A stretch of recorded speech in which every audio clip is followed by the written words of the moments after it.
Maskim, Teheshnas, fantastic. Okay. Eichgit, Habba Hatalia.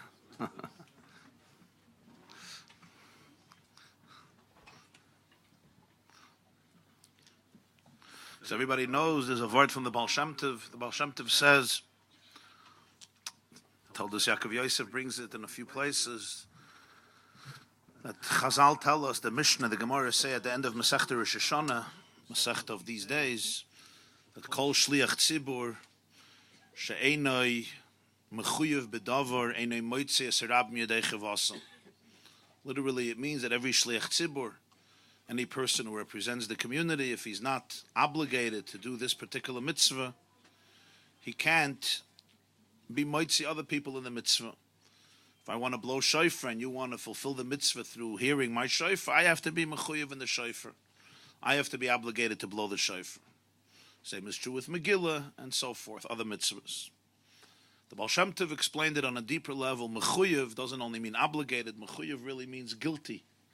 Mechuyev, Yotzachayev means guilty. It says, Kol shliach tzibur she'ena mechuyev bedavar. Shliach tzibur who's not guilty. He's not mechuyev, he's not guilty in something, in this. He can't take out the rabbim from their guilt.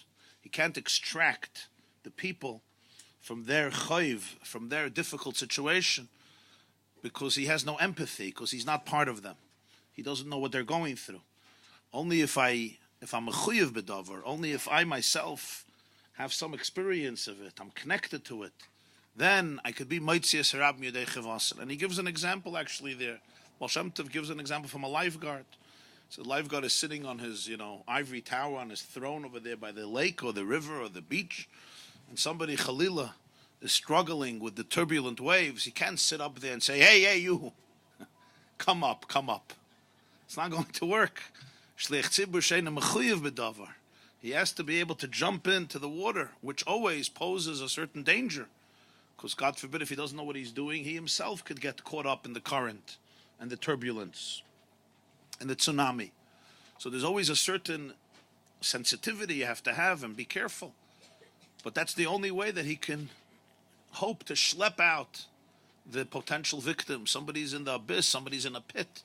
I can't just tell him, come out. I have to be able to get down, and sometimes a little dirty, in order to be able to extract the person from coming up.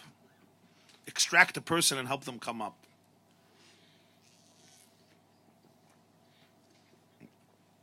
So I want to share with you two stories on this Motzai Menucha, Kidam Nucha Tchila, that I recently came across, and I felt they were so powerful, such powerful lessons in all generations, especially in today's times, and especially as we prepare for these great days of love and days of awe, Yomim Neirayim. He was a mechanech, an educator for many years. He passed away just 2 or 3 months ago. His name was Rabbi Schrank. Some of you maybe even learned by him. Rabbi Schrank was a teacher and a pedagogue and a mentor for over 50 years. Passed away at the end of Sivan, I think right before Rosh Chodesh Tammuz this year. And one of his students shared the following story that he experienced. He was in a high school, and he was a very wild kid, very aggressive, very unsettled, very mischievous, and really confused and lost. Like many a teenager, and I guess many an adult and many a person, he was just lost. And it was one Friday night, and he broke into the office of Reb David Schrank, who was a teacher there. He broke into his room. His car keys were there. And he took his car keys, and he went down to the parking lot where his Reb David's car was parked. Another friend of his saw what he's doing. He says, what are you doing? So I'm taking the car. He says, you don't even have a driver's license. He says, I know how to drive better than a lot of people. He says, where are you going? He says, I'm going to the movies. You going to the movies? He says, yeah. He says, so take me along. Take me along. He says, listen, if I'm already sinning, I'm doing it for myself. I'm not taking you along. I don't need partners. Yeah. Gemara says, "Ein adam chayte v'loy loy." He didn't quote that, but says, "I'm already sinning. I'm doing it for myself. I'm not taking you." He says, "No, I want to go. I'm not taking you." He says, "If you don't take me, I'll snitch. I'll snitch." He says, "At this point in my life, I don't care anymore. It's irrelevant. Whatever happens, it can't get much worse. It's fine. You could snitch." It's Friday night, Shabbos. Takes the keys, goes down. It's off. No, his friend was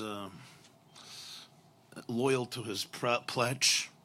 And a few minutes later, Reb David Trank, who was not far away, living not far away, in the middle of his meal or after his meal, heard what happened. This boy stole his car on Shabbos. So Reb David asks the one who shared with him the news, where did he go? He said he went to the movies. He went to the movie theater.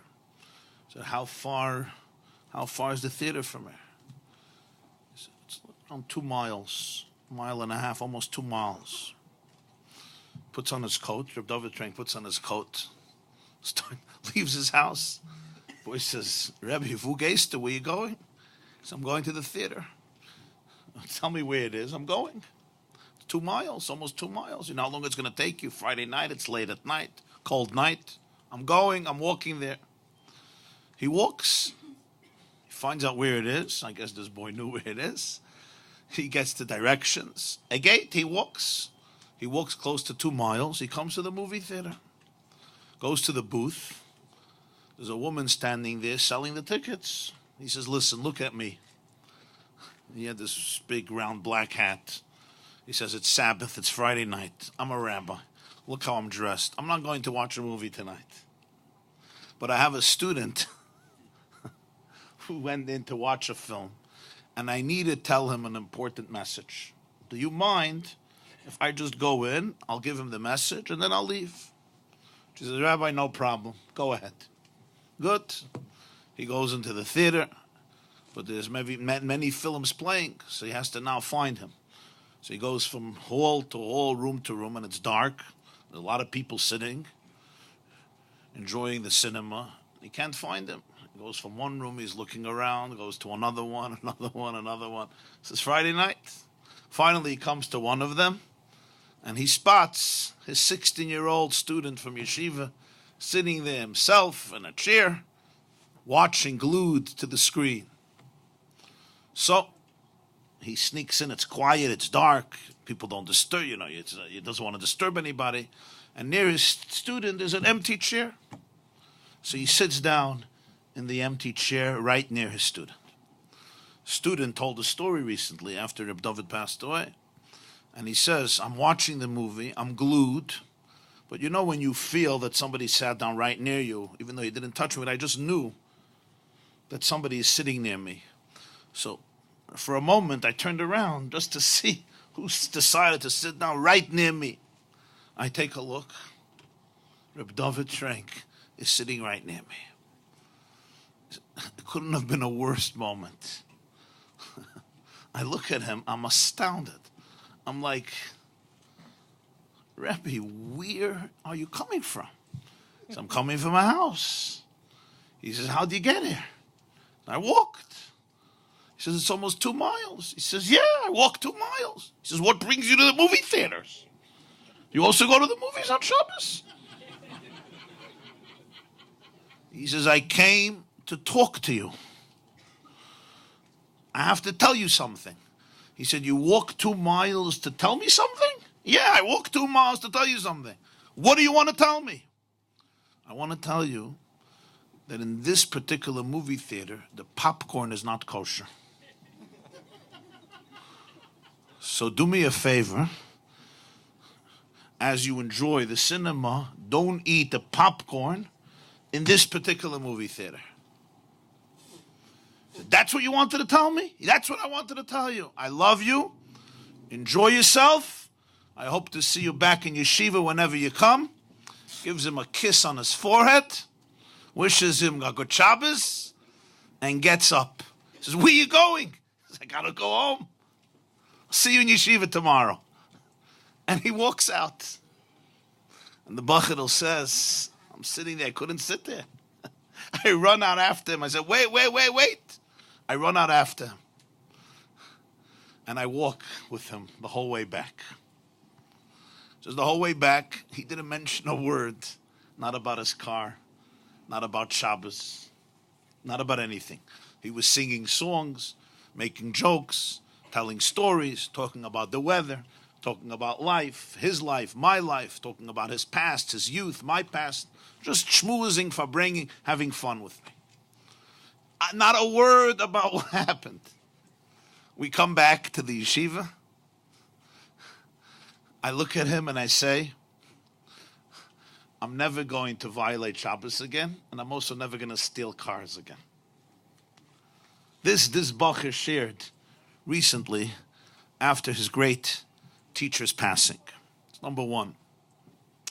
Number two, wasn't long ago, a young man went over to another Jew at a wedding. He said, you remember me? He said, I don't remember you. Who are you? He introduces himself. He says, you were my student. 3rd grade. You were my student. Yeah? Wow, I haven't seen you in so many years. How is your life? What are you involved in? He says, I'm a teacher. He says, wow, just like me. What inspired you to become a teacher? What inspired me to become a teacher was you. He said, how did I inspire you to become a teacher? I saw what an impact you had on me. I realized what an impact I can have on children. I decided to go into education. He said, what type of impact did I have on you? So he said, I'll remind you, but I'm sure you remember the story. There was one day that one of my friends got himself, his mother or father bought him a beautiful wristwatch, and I dreamt for a watch, and I didn't afford one. So I decided to steal his watch. He had it in his pocket. I took his watch, I stole it. He came into class, he saw somebody stole his watch. He came complaining to the teacher, somebody stole his watch. So you made an announcement. Whoever took this boy's watch, please return it. I was too embarrassed and I didn't want to return it, so I didn't return it. So you locked the door and you said, I'm going to have to line everybody up and empty their pockets in order to get back the watch. And that's what you did. And I thought to myself, this is going to be the most shameful moment of my life. And then you said, all boys line up at the wall, but I want everybody to have their eyes closed. Everybody's eyes must be closed. And you went from pocket to pocket, and everybody's eyes were closed. And then you came to my pocket, and you found the watch, and you took it out, and you went through everybody's pockets with everybody's eyes closed. And then you said, okay, everybody can open their eyes. You gave the watch back to its owner, and you never, ever said a word to me throughout the entire year. You never mentioned the story. You never mentioned the episode. And when I thought to myself how you saved my dignity that day, instead of being stereotyped as a ganev, as a thief, as a shakran, as a liar, as a no-goodnik, as a despicable child, you really saved my soul. You saved my dignity. And you never mentioned a word, not only to anybody else, not only to the owner, but even to me. It happened, it's over. I understood the message. And when I looked at that, I saw it. I said, wow, this is what a teacher is. This is what a real educator is. This is what I want to do with my life. And therefore, I went into education. The teacher is listening to him, and he says, wow, that's amazing. That's really amazing. But he says, but Rabbi, you don't remember the story? Like when you see me and you hear my name, I'm sure you remember the story that I stole the watch and what you did, and you didn't want to embarrass me, so you had everybody's eyes closed. And I'm the person, he says, actually, I don't know. I wouldn't know. I wouldn't know the story. He says, why not? Like, it's a pretty dramatic story. He says, because I also closed my eyes.